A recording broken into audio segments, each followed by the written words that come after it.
Imagine a world where all those old, clunky enterprise software systems, the ones running on ancient code like COBOL, could just magically transform into sleek, modern applications overnight. It sounds like a dream, right? Well, today we're diving deep into whether generative AI can actually make that dream a reality, or if there's a bit more to the story that we all need to understand. It's true, the promise of generative AI has absolutely captured the imagination of so many in the tech world. It suggests a clear, almost instantaneous shortcut. Reducing technical debt, accelerating innovation. It's the holy grail for many organizations. Exactly. But as we're about to explore, that magic wand approach, well, it often hides a far more complex and nuanced reality. Absolutely. So our mission in this deep dive is to really dissect those widespread claims around generative AI being able to rewrite entire legacy systems. We're going to look at the very real technical hurdles, the current practical capabilities of the technology, and crucially, what enterprises should actually be doing right now to navigate all this buzz effectively.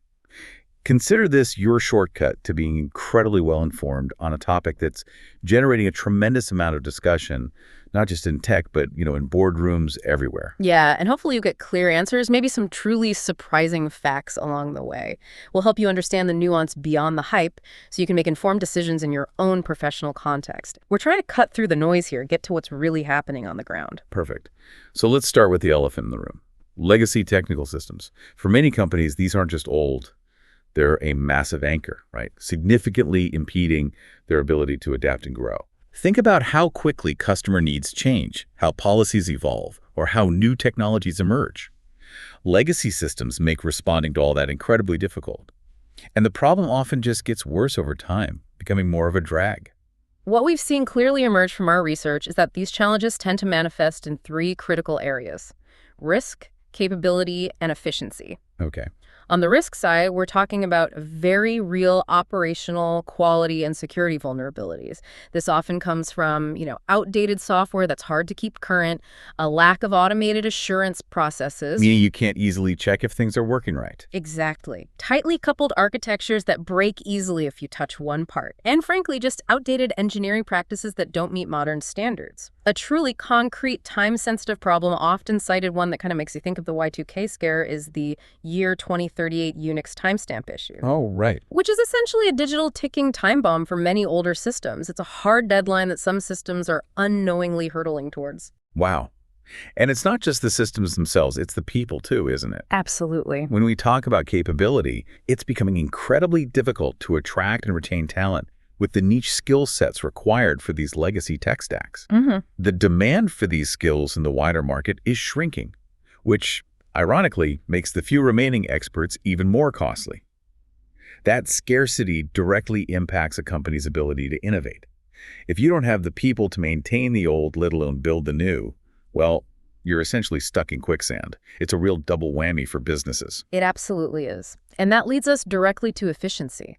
Legacy systems are, frankly, a constant drain on business efficiency. Their upkeep costs are typically far higher than modern equivalents, and they create immense difficulty in integrating with newer systems or, sharing data across the business. Right. The software development lifecycle itself becomes significantly longer, and that's usually due to a fundamental lack of automation, incomplete or poor documentation, a severe lack of institutional knowledge, maybe. People who knew the system left. Yeah, exactly. Outdated software architecture and the surrounding tools just aren't up to scratch. All of this means resources and time get spent on simply keeping the lights on rather than driving innovation or enhancing business capabilities. It's like pouring money into patching an old leaky roof when you could be building a brand new insulated one. That's a great analogy. So it's clear the ambition for most enterprises is to reduce reliance on these systems, whether that's through a full digital transformation, decommissioning them entirely, archiving their data, refactoring parts, or complete rewrite. The goal is always to shed that legacy burden and regain agility. Which brings us to GenAI. Right. Let's decode generative AI itself, often shortened to GenAI or GAI. Okay. At its core, it's artificial intelligence capable of generating new text, images, videos, or other data using sophisticated models.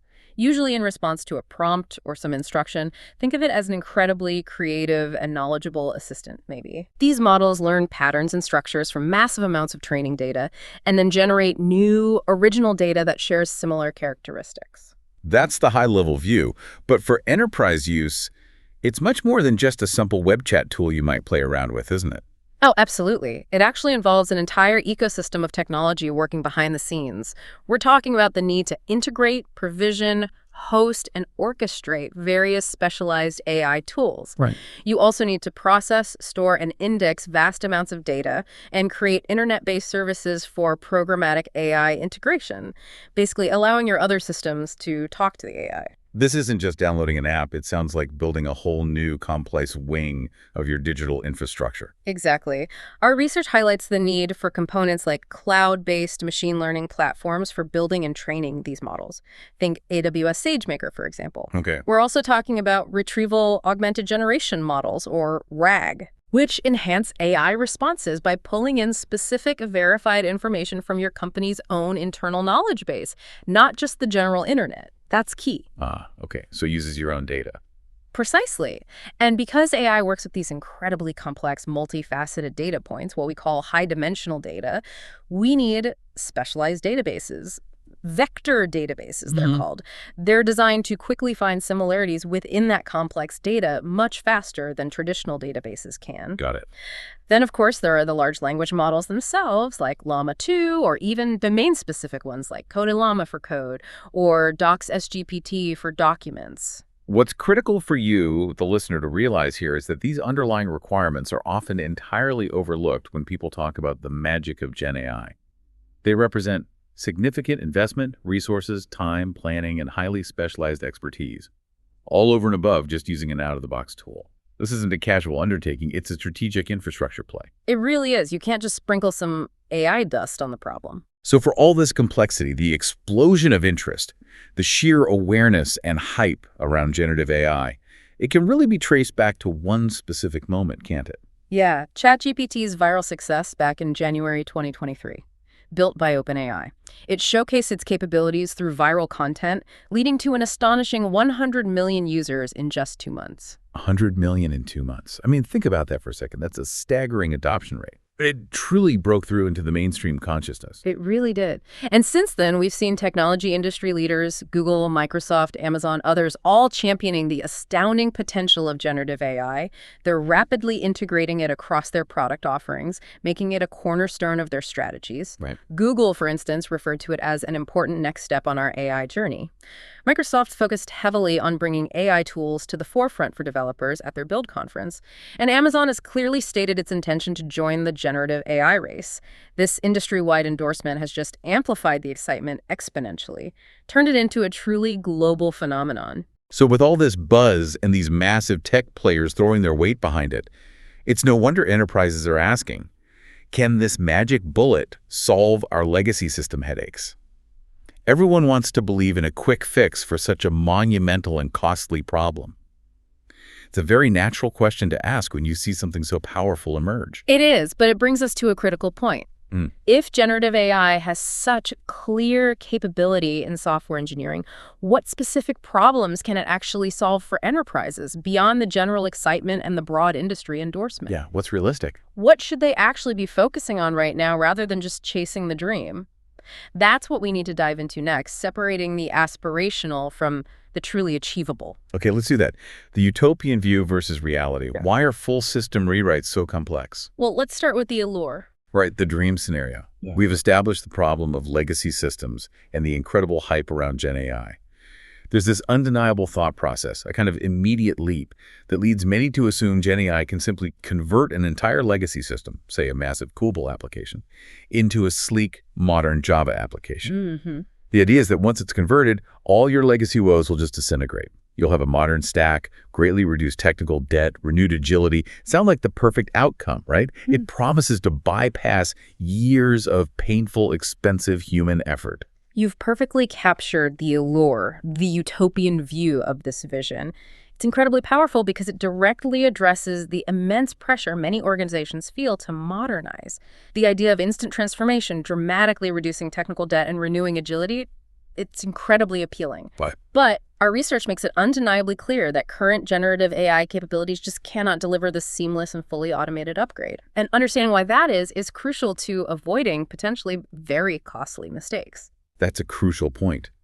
Because rewriting software applications is, well, it's no trivial task. It requires thorough analysis and deep knowledge of the current system, yes, but also a profound understanding of its wider technical stack, all its interdependencies, and, perhaps most importantly, how it fits into the broader business processes. Right.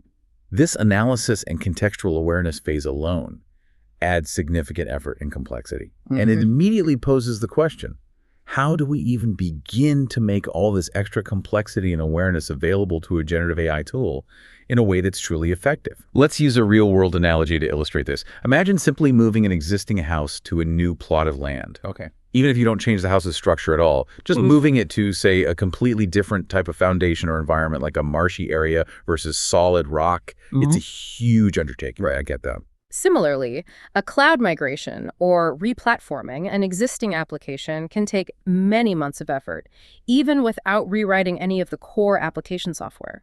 For instance, migrating a traditional non-cloud native application to a modern cloud provider like AWS can easily take up to 12 months. 12 months, even without changing the code much. Exactly. And this is typically done while trying to minimize software and architectural changes.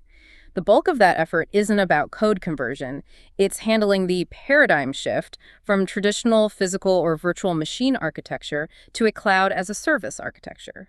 Even with no fundamental application design changes, months are spent just building infrastructure automation tools and deployment orchestration processes. That's a stark comparison. So simply rewriting code from one language to another completely fails to acknowledge those critical platform migration requirements. There's very little chance that code converted from one language to another will magically function on its existing platform, let alone a new, modern one.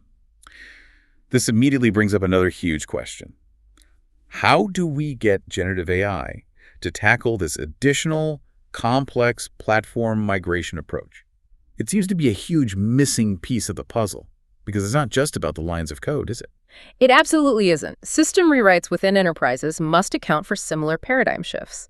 The wider the age gap between the old and new technology stacks, the more complex that paradigm shift becomes. And the truly startling insight here is that the code itself is almost the smallest part of the problem. Really? The smallest part? Relatively speaking, yes.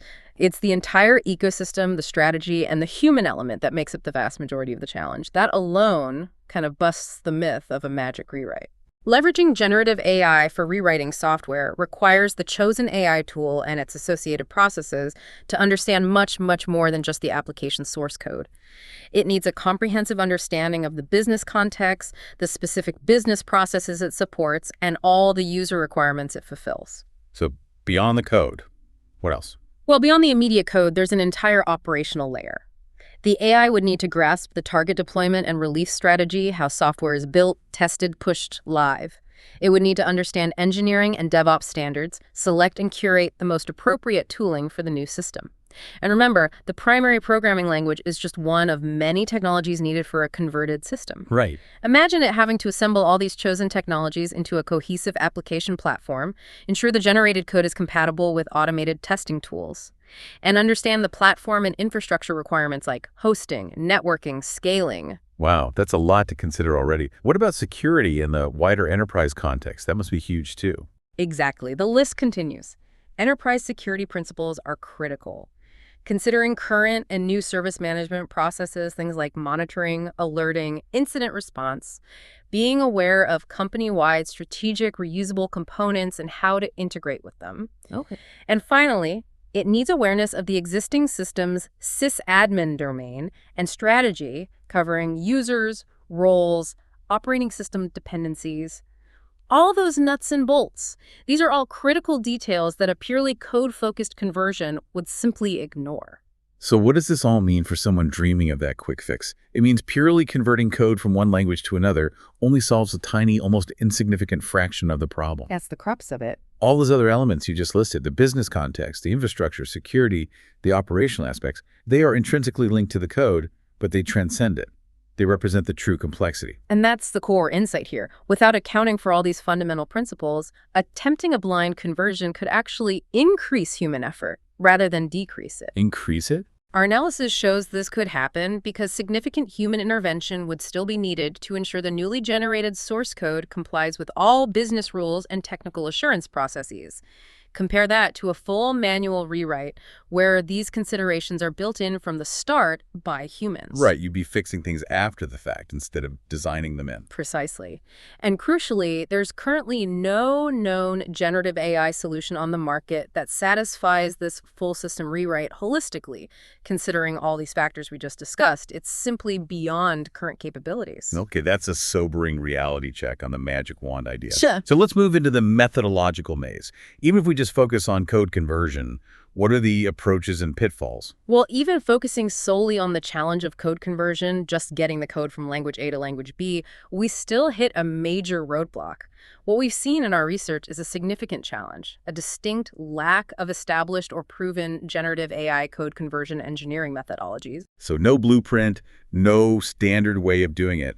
It's like having an incredibly powerful new engine, but no instruction manual on how to install it, let alone drive the car. That's a good way to put it. It's a stark contrast to other areas of software migration. For example, strategies for data migration, cloud migration.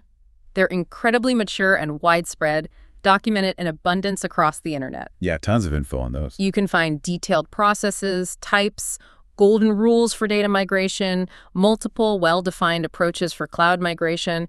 Yet for wholesale generative AI code conversion, the idea of converting an existing system wholesale with little manual intervention appears to be, well, pure speculation in the absence of any established frameworks. And when you go looking for guidance methodologies or frameworks for wholesale generative AI migrations online, what do you find? You mostly find generic, undetailed blogs espousing the potential of the technology. Ah, the hype. Right.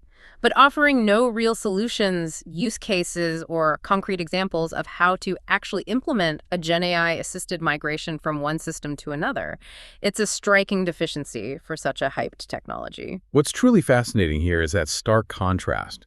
We have decades of best practices for other types of migrations. But for wholesale GenAI code conversion, the web offers only these generic blogs, not real-world case studies or implementation solutions.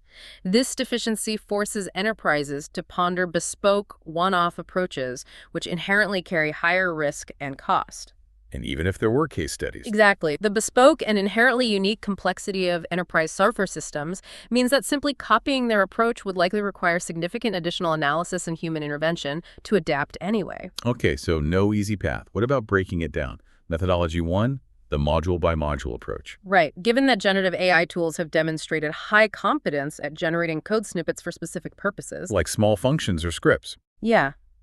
One might logically assume an iterative module-by-module conversion is possible. The idea is simple. You feed individual functions, files, or modules to GenAI, ask it to convert them from, say, COBOL to Java. Repeat for every unit, poof, rewritten system. It sounds like a straightforward way to break down a huge, daunting problem into manageable chunks. It sounds logical, but the challenge, however, is that code doesn't exist in a vacuum. This approach fundamentally ignores the complex relationships between all the moving parts within a system. Okay. It doesn't account for or have awareness of the runtime interdependencies between modules or the dynamics of variable input, output, data, state, all that interaction. When converting code module by module, the generative AI tool is only aware of the limited input given to it during that specific iteration. It can't account for any factors or code outside of this narrow scope. Right. It only sees what you show it right then. Exactly. You know, Danny Thorpe had this great line, "Programming without an overall architecture or design in mind is like exploring a cave with only a flashlight. You don't know where you've been, you don't know where you're going, and you don't know quite where you are." That sums it up perfectly. Yeah. That's exactly what we're talking about here. It is. Can you give us an example to make that really concrete? How would this limitation play out in a real system? Absolutely. Imagine a module that relies on a bespoke, abstract database connector. Okay, a custom piece of code to talk to the database. Right. The code for this connector doesn't live within that specific module. It's in another file or even another library somewhere else in the system. In a module-by-module conversion, GenAI wouldn't be able to read that database connector code at the time of conversion. So it has no knowledge of how it's constructed, its implied behaviors, its functional contracts, basically how it's supposed to work, or even the types of errors it might throw or how to handle them. It's flying blind. Completely. And it gets even more complicated because this database connector class might itself rely on other abstract classes like loggers or still handlers. The sheer scope of all these runtime permutations would be completely unknown to a GenAI converter working in isolation. It's clear that any code created through such an uninformed process would have little chance of accurately recreating existing functionality. It might even fail to compile or run successfully. Okay, so the interdependencies are a killer, but what else does this miss? Well, it gets even more insidious because the source code itself often doesn't reflect the whole truth about an ecosystem. What do you mean? There are many non-codified ecosystem realities. Think about external triggers. Maybe a cron job kicks off a process somewhere else. Or an email rule only processes something on a Wednesday. Things outside the application code itself. Exactly. The application might make assumptions based on underlying server resources, like a maximum array size never breaching a memory limit because ops always provides a specific amount of RAM. Or imagine overwriting a system file only working because file permissions were manually modified years ago and forgotten about. Oh, wow, yeah. Hidden dependencies. Then there's logic that's externalized into configurations specific to an environment where, for example, a big report screen is switched off in staging, or logs are cleared automatically in QA. There could be post-deployment modifications like code injected at runtime or through a pipeline, or the use of content delivery networks.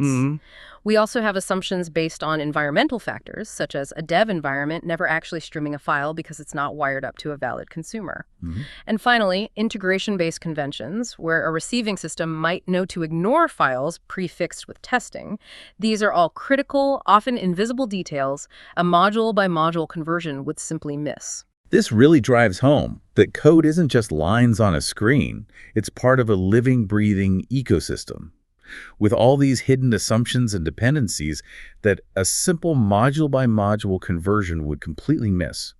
You can't just isolate it and expect a perfect functioning translation. That's the big revelation there, isn't it?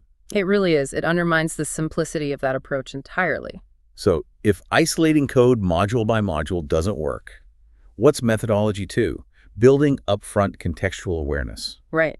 If the vacuum problem is the issue, the logical next step is to solve it by feeding more awareness into the generative AI conversion process. Giving it more context. Exactly. This would mean indexing more of the existing system so that data can be retrieved and interrogated during the conversion. Instead of small, individual modules, you'd load whole sections, or even entire application domains like user authorization, into the GenAI tool at once. How would you actually achieve that? This expanded awareness could be achieved through various mechanisms, using large amounts of pre-trained data specific to your domain, sophisticated prompt engineering. Meaning crafting very precise instructions and context. Yes, multi-part instructions, lots of context. Or using retrieval-augmented generation, RG, which we mentioned earlier. We could push this even further by indexing supplementary information. Think payment file specifications for a system that builds payment files, or API specifications for a system relying on external services. Even documentation. Yeah, existing documentation, diagrams, maybe even meeting transcripts could be leveraged. The goal here is to give the conversion process wider awareness.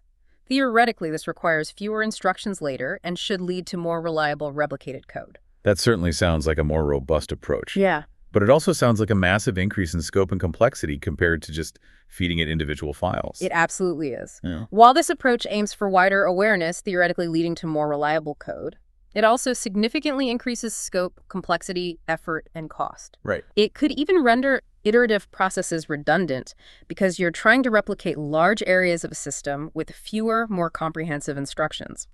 This raises a fundamental trade-off, what I call the investment dilemma.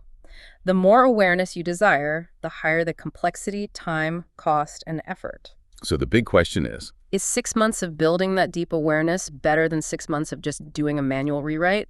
That's the question enterprises have to grapple with. What's the real ROI? That's a huge consideration. What are the key challenges if an enterprise decided to pursue this fully contextual approach, aside from the time and cost? Well, the challenges are substantial, technologically and financially. Firstly, there's a significant investment required in additional AI tooling and infrastructure. We're talking about needing an established AI platform and specialized skill sets like machine learning engineers and data scientists, which are scarce and expensive. We touched on that platform need earlier. What else? Secondly, generative AI, specifically LLM-based tools, fundamentally produce text only. Text only. Yes. Software systems are far more than just text. This raises the critical question of how GenAI would assemble converted code into meaningful files and folders, establish naming conventions, or abstract configuration. We wouldn't want an entire system written as a single sprawling file, for example. Definitely not. There's currently no simple way to ask an LLM to coherently split functionality into sensible segments across a file system and maintain architectural best practices. Without an architectural plan, GenAI might unwittingly recreate contradictory business flows, dead-end code, insecure code, inefficient code, and simply copy existing bugs directly from the legacy system into the new one. So you just get a modern version of the same old problems. Potentially, yes. As Richard Monson-Heifel noted, design is a discovery process. As we implement, we discover new information, often impossible to know up front. AI struggles with that discovery aspect. So it's not just about the code, but the structure of the code, and even its past flaws. Precisely. This also extends to software patterns. Decades-old legacy code will often manifest countless different programming styles and architectural choices. Oh yeah, I can imagine. Inconsistent styles all over the place. Exactly. Where one programmer favored a global singleton, another might have preferred dependency injection, leading to conflicting patterns even within the same system. How would GenAI handle these differences? Would it recognize them as conflicting ways to solve the same problem and choose a consistent modern solution? Or would it convert them like for like, replicating the inconsistencies? Which implies? It implies significant human analysis and decision-making before any conversion process even begins. You need humans to define the target architecture and patterns. While theoretically, these architectural problems could be tackled by GenAI, perhaps with bespoke supplementary processes. The current lack of a cohesive, automated approach and existing use cases introduces significant challenges without providing confidence that they could be easily overcome. Okay, so the context-aware approach, while better in theory, introduces its own massive set of problems. This brings us to the human element, which seems increasingly critical. It really does. You know, it seems to me the proponents of wholesale generative AI conversion often, as the research says, don't seem to recognize or choose to ignore that the most crucial resource required for rewriting software remains a human developer. And ideally one with deep experience of the system itself, or at least similar technology. This perspective often underestimates the irreplaceable human element, maybe dismissing it as merely a typing exercise. It absolutely does. A human developer knows the holistic purpose of a system, even when working on a minute unit of functionality. They understand the business requirements, the wider system dependencies, integration points, existing business processes. All that context we were just talking about. Exactly. This wider context, which we'd have to painstakingly imprint onto a generative AI-based conversion process, already exists in the software developer's mind. Or, if it doesn't, they are more than capable of assimilating that knowledge as part of the software creation process. As Rich Hinckley wisely said, programming is not about typing, it's about thinking.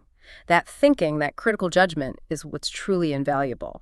And what about the actual code the AI produces? You mentioned earlier it's not perfect. Right. This brings us to the quality, or sometimes lack thereof, of AI-generated code. Studies, like one called Evaluating the Code Quality of AI-Assisted Code Generation Tools, show that tools like ChatGPT, GitHub Copilot, Amazon Code Whisperer, they consistently produce flawed software. Consistently flawed. That's a strong statement. Right. What exactly does that mean in practical terms for an enterprise relying on it? Is it usable? Well, the data indicates that even with expert-crafted prompts, the generated code is only valid, meaning it runs without errors, anywhere from 40% to 90% of the time. Wow, that's a huge range, and potentially a lot of errors. It is. And critically, it's secure only about 60% of the time. Only 60% secure. Yikes. Yeah. And this is in tests that still relied on human intervention to guide the process. So while impressive in some ways, it's far from perfect, and it certainly isn't a fire-and-forget solution where you can just trust it implicitly. There's a substantial need for human review and correction. Okay. So even if the AI could do a wholesale conversion, even if generative AI were to achieve 100% accuracy in wholesale code conversion, which is a huge if, human engineers would still be indispensable, their skills are essential for the critical tasks of validating the output, packaging the software for deployment, releasing it into production safely, and providing ongoing assurance and maintenance. right, all the stuff around the code. These aren't just technical steps. They involve judgment, experience, and an understanding of the broader enterprise environment that AI simply doesn't possess. It doesn't understand the impact of an outage on the business or the political landscape of a release schedule. This is a key takeaway then. Crafting software isn't a science with one single right answer. It's more like an art form. As a research points out, ask 5 developers to write a simple file handler, and you'll likely get 5 unique solutions, all potentially valid and efficient in their own way. So if generative AI can't replicate that art form, that human creativity and judgment, then human engineers absolutely need to be heavily involved throughout the entire process. Absolutely. The time and effort needed to assist these GenAI solutions must be weighed against other priorities, including a traditional human-led rewrite or migration, which might, surprisingly, still be more efficient in many complex scenarios today. Right. Okay, so the human element is key. What about the underlying infrastructure needed to even attempt this? The AI platform. Yes, if we're even contemplating a wholesale system rewrite using generative AI, it's not just about the AI itself or the code. Our research makes it crystal clear there's an undisputable need for an AI platform, a comprehensive suite of AI tooling and all the associated infrastructure that must be provisioned and maintained. This is a foundational requirement, not an optional extra you can just tack on later. It truly is. And enterprises have choices regarding deployment models. They can opt for a SaaS or PaaS approach, where a third party manages the AI platform. Like using a cloud provider service. Right. This typically offers simpler support and maintenance, but it raises significant security, data, and ethical concerns because third parties are handling your company's sensitive data and potentially your proprietary algorithms. That's a big trust leap. It is. The alternative is a self-hosted solution where the enterprise builds and manages everything internally. This mitigates those third-party risks, but demands a huge investment, ongoing maintenance, and considerable complexity and effort for the enterprise to design, build, and operate. So trade-offs either way. Yeah. And the resources and costs involved. Regardless of the deployment model, the resource and cost implications are substantial. AI technologies are relatively new, making relevant skill sets extremely scarce and therefore very expensive. Right, the ML engineers and data scientists. Yes. Roles like machine learning engineers and data scientists command salaries that currently rival and often exceed those of lead software engineers. This reflects the high demand and specialized nature of their expertise. This isn't just about hiring a few people, it's about attracting and retaining a new class of highly specialized, expensive talent. And it's not just talent. The hardware costs are a massive factor too, aren't they? Particularly the GPUs. Oh, absolutely. The specialized GPU chips are essential for running AI tooling effectively. The sheer computational need of AI tooling cannot be ignored or underestimated. For example, a high-performance GPU instance on a major cloud provider like AWS can cost over 10 times more per hour than a standard high-traffic CPU instance. 10 times more per hour. Yes, that translates to hundreds, even thousands of dollars more per month for just one machine, even if it's only running part-time. Now imagine scaling that up across an entire enterprise for a full rewrite effort. The costs become astronomical very quickly. Wow, that really drives home the scale of the investment. It does. Building an AI platform is comparable in scale and investment to building a sophisticated hosting platform or a massive data warehouse platform. It's a monumental undertaking that requires significant capital investment, meticulous planning, and sustained effort. It's far beyond just experimenting with a new tool or doing a departmental pilot. It's a strategic infrastructure play. Okay. Despite all these current challenges and significant upfront costs, it's hard not to imagine a future where maybe a standard framework for generative AI code conversion might eventually emerge. We've seen it with other complex system interoperability challenges like OpenAPI, standardizing API contracts, REST for web services, or infrastructure as code tools like Terraform, bringing structure to platform objects. These mature frameworks made system interoperability much more consistent and easier to automate. Could we see something similar for GenAI and code conversion? It's definitely a fascinating thought. One could imagine such a future framework, maybe YAML or JSON-based, offering structured guidance for design decisions. It could specify mappings between concepts, patterns, conventions, structure relationships for the file system or database model, reference suitable coding standards, maybe even allow you to tune the level of variance in conversion and abstraction. Giving the AI some guardrails, a blueprint. Exactly. Such a framework would provide concrete guidance for software design decisions leading into the conversion process, giving GenAI a much-needed blueprint, almost like a set of architectural rules. That makes a lot of sense. Our research also points out that non-AI transpilers and code conversion solutions have existed for many years, even before GenAI became mainstream. Yes, that's true. And this brings us to another interesting possibility. While non-AI transpilers have existed for years, combining them with generative AI could dramatically enhance capabilities. The research suggests this hybrid approach, leveraging the strengths of both traditional translation and AI methods, might be a more prudent initial path forward. It allows for incremental adoption. A stepping stone, maybe? Perhaps. However, it still faces many of the fundamental challenges we've discussed, particularly around understanding context and architecture. Nevertheless, it's a potential path forward to incrementally build towards more effective solutions, especially in the absence of a fully mature, holistic GenAI framework for system rewrites. It's about taking steps, not giant leaps, maybe. Okay, so the full rewrite dream seems distant and complex. Let's shift gears to the practical path forward. Where can generative AI genuinely add value right now, today? The research points strongly towards engineering copilots, right? Yes, absolutely.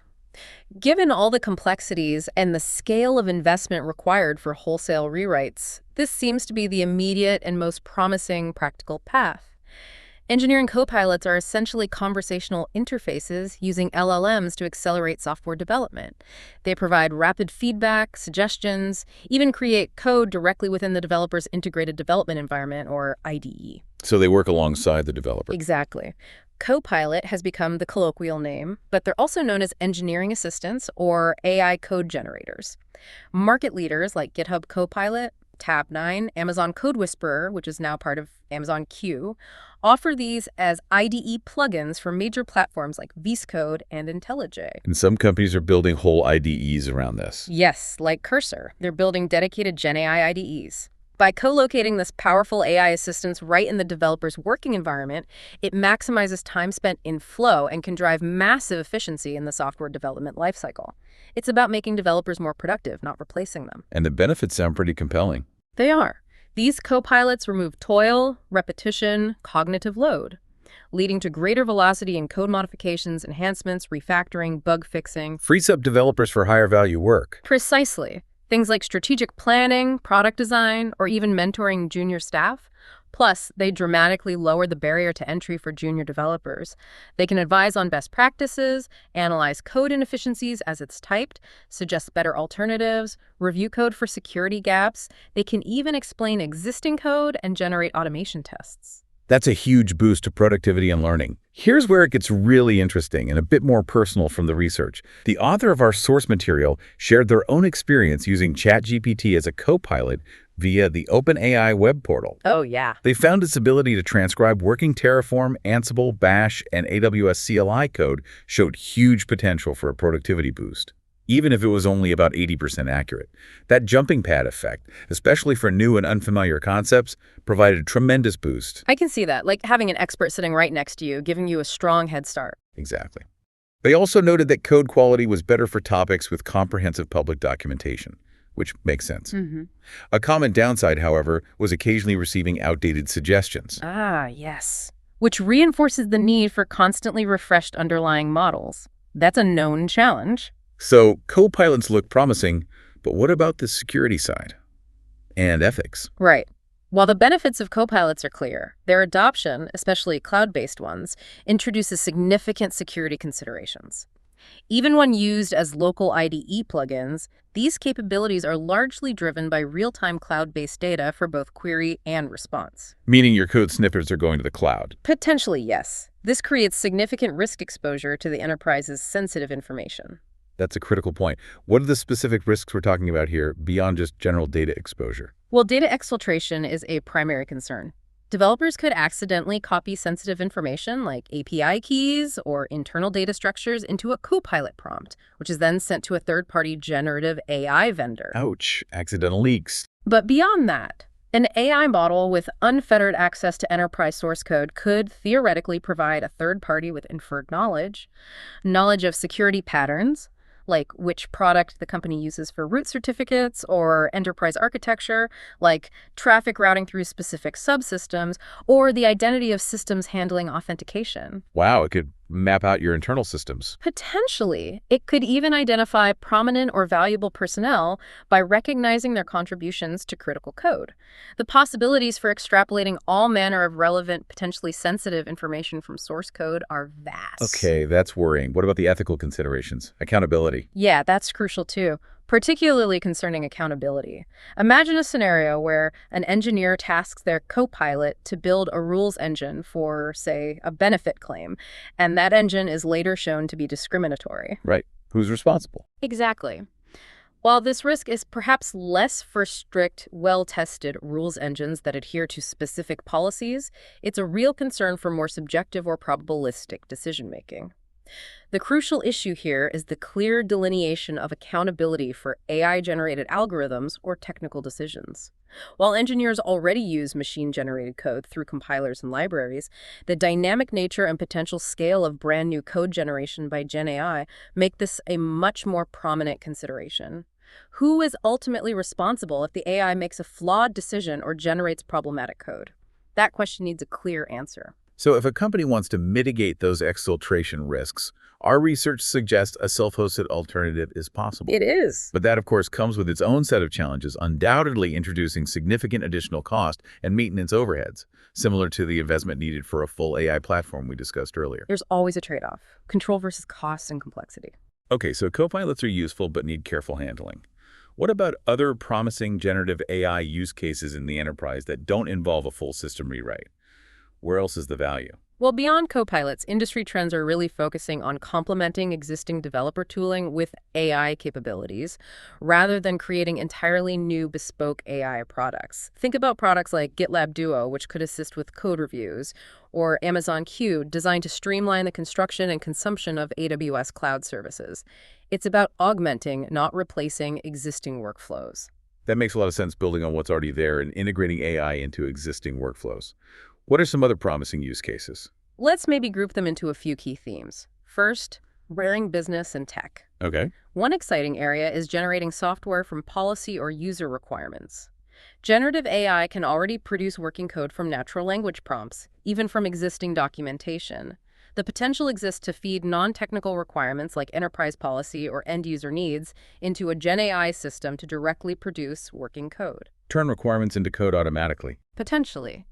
This approach, especially when combined with low-code tools, could be particularly well-suited for replacing or rewriting small, simple legacy applications, turning business intent directly into functional software. That sounds like a powerful way to bridge the gap between business needs and technical implementation, something that's always been a challenge. Exactly. Next, let's consider unlocking legacy knowledge. It sounds useful. Another immediately valuable application is a conversational assistant for existing documentation.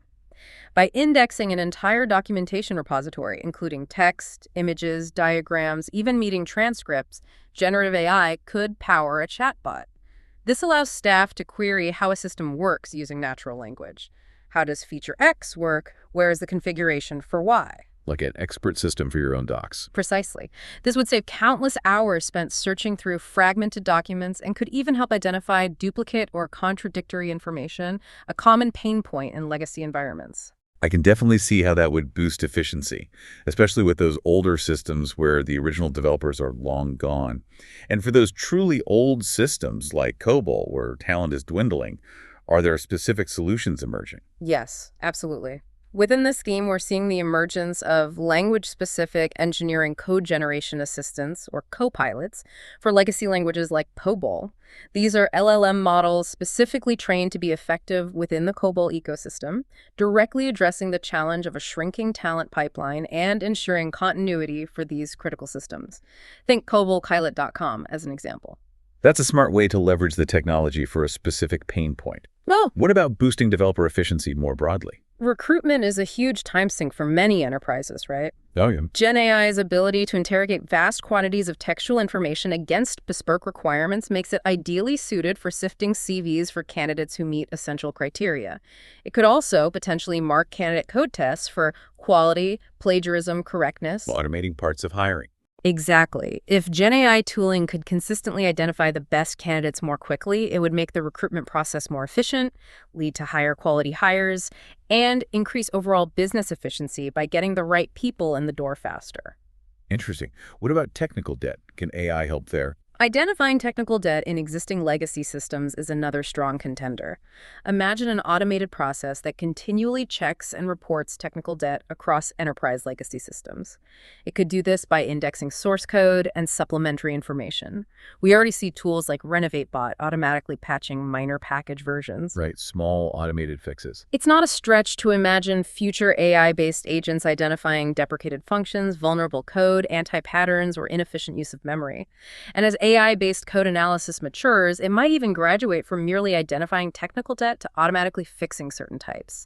That would be a real game changer for maintenance. That would be huge for maintaining healthy code bases. And on the testing front, can it write tests? Generative AI has already demonstrated its ability to generate unit tests quite effectively.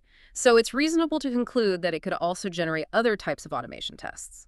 Think complex browser request simulations with random but valid data, API request tests, maybe even full code coverage suites, all potentially generated from plain text instructions. Generate a whole test suite. Potentially. Products like Keysight's Eggplant are evolving to offer this kind of capability, suggesting that adoption of these specialized tools, rather than trying to build it all in-house, will likely be key for enterprises. It seems like GenAI could open up code to a wider audience too, kind of democratizing access to system knowledge. Absolutely. A conversational assistant for existing code could allow even non-technical staff to query code bases. Imagine a product manager being able to ask a chatbot, describe every interaction between legacy service X and service Y. Construct a flowchart showing all possible routes through the code from a user pressing the widget button. Or even, tell me about the business policy rules implemented for policy ABC in this code. This democratizes access to complex system knowledge, breaking down silos between tech and business. And finally, let's talk about proactive operations. What about when things go wrong during live incidents? Can AI help in the heat of the moment? The power of indexed legacy source code and documentation also extends into helping with live incidents. During a high-priority incident, you could potentially feed symptoms like error messages into a GenAI tool and ask it to predict the most likely cause based on the code and history. Faster diagnosis. Potentially, yes. It could even offer mitigation advice, maybe suggesting things like reroute traffic temporarily around service Y for most requests to continue working. Furthermore, a GenAI tool could continuously monitor incoming incidents, analyzing common themes or identifying patterns. Like, System B tends to suffer minor incidents whenever there's a change on subsystem X. This capability is already emerging as part of the AI ops evolution in observability products. That's incredibly powerful for preventing future problems by learning from the past.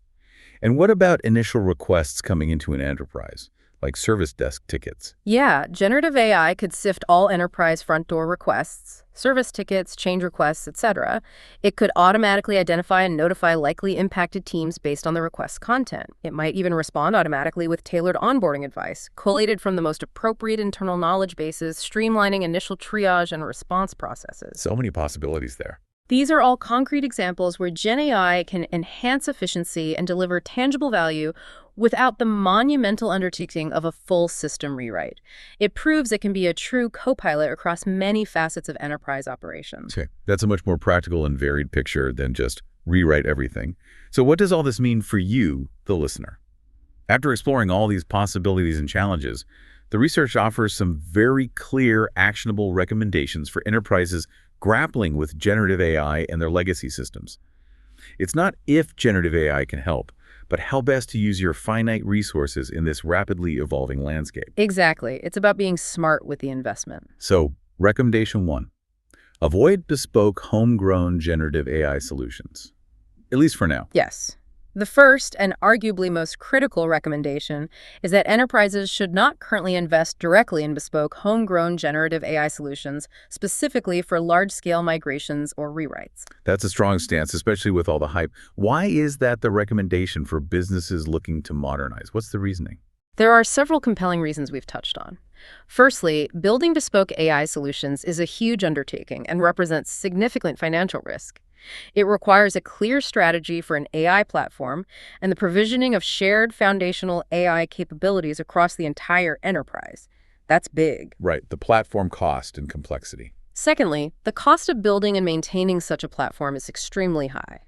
Primarily due to the scarcity and high demand for specialized skill sets, data scientists, ML engineers whose salaries are very high. And the hardware costs, those expensive GPU chips, add up significantly. Okay.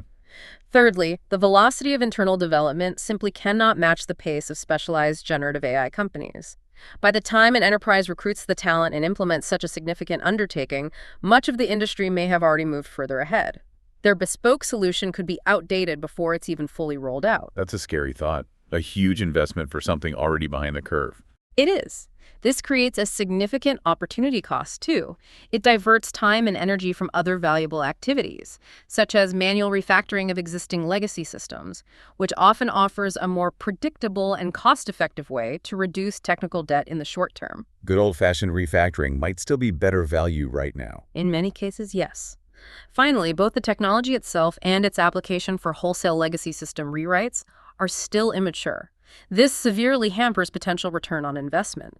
Many fundamental problems in this space are still being figured out across the software industry. It's just too early for most enterprises to build it themselves. So the actionable advice here is to adopt a wait-and-see approach regarding building your own wholesale rewrite solution. Reassess this policy in about 12 months, perhaps around mid-2025. That sounds about right. Give the market time to mature and hopefully prove out more robust, perhaps off-the-shelf solutions, rather than trying to invent the wheel internally at great expense and risk. Okay, recommendation 1 is clear. Don't build your own magic rewrite tool yet. What's recommendation 2? Recommendation 2 pivots to a more immediate and practical application. Enterprises would greatly benefit from the adoption of a centrally provided engineering coding assistant, a copilot. Back to the copilot. Absolutely. A strong argument can be made that almost any legacy use case maintenance, enhancement, partial refactoring would be sufficiently accelerated through the introduction of a generic engineering copilot. We've already established that existing engineering assistants like AWS Code Whisperer, GitHub Copilot, offer functionality today for most major programming languages, even legacy ones, at a modular level. So they help with the pieces of a rewrite, even if not the whole thing. Exactly. For the purpose of using generative AI to rewrite a legacy system, an engineering copilot can accelerate parts of that rewrite through its ability to generate working code snippets, explain existing code, and automate tests.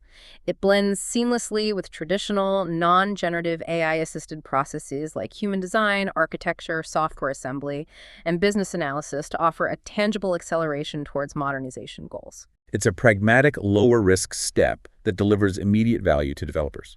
Precisely. However, implementing this centrally still requires significant effort in solution design. You need to ensure adequate data governance, data protection, security controls, infrastructure standards, and a positive developer experience, or DevEx. So it's not just letting developers install whatever they want. Definitely not. It's crucial for enterprises to organize and coordinate an efficient rollout and support system for these tools. Central management, consistent policies, proper vetting, rather than leaving it up to individual teams or developers to adopt disparate, unmanaged, potentially risky approaches. Consistency and central oversight are key here. Got it. Central copilot adoption.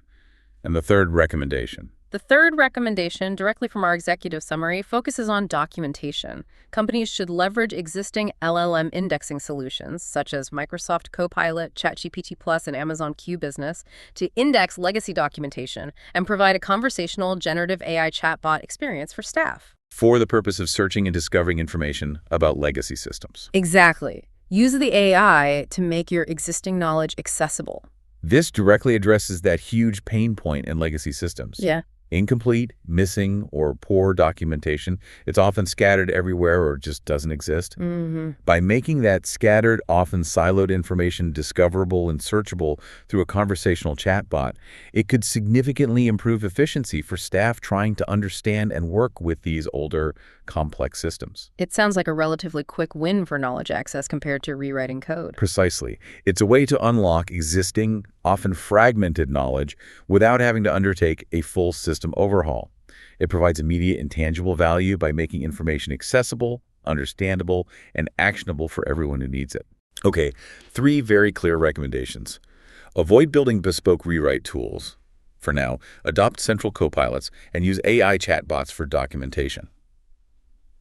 So as we wrap up this deep dive, we've really explored that core tension, the immense promise of generative AI for solving our legacy system headaches versus the complex reality of its current capabilities. Yeah. We've seen that a wholesale magic wand rewrite isn't really feasible today, but there are powerful, practical applications that can deliver immediate value if applied correctly. The key recommendations are clear. Hold off on bespoke full rewrites, embrace co-pilots, centrally managed, and utilize AI for making documentation searchable. If we connect this to the bigger picture, it really boils down to pragmatic application, doesn't it? Generative AI is an incredibly powerful tool, no doubt about it. But like any tool, understanding its current limitations and applying it to specific, well-defined problems rather than attempting a wholesale revolution is where the real value lies right now. It's about optimizing the human-AI partnership, identifying where AI can genuinely augment human capabilities, not replace them wholesale, especially for complex tasks. Absolutely. So as you, our listener, think about the future of technology in your own world, consider this. While AI can generate code, analyze data, and even help you sift through documents, the truly transformative breakthroughs, especially in complex legacy systems, might still come from how creatively and intelligently humans choose to wield these powerful new tools. What problems are you seeing where a copilot could genuinely make a difference today versus the grand but perhaps still distant system rewrite dreams of tomorrow? That's something to ponder as we continue to watch this technology evolve and integrate, hopefully intelligently, into our working lives.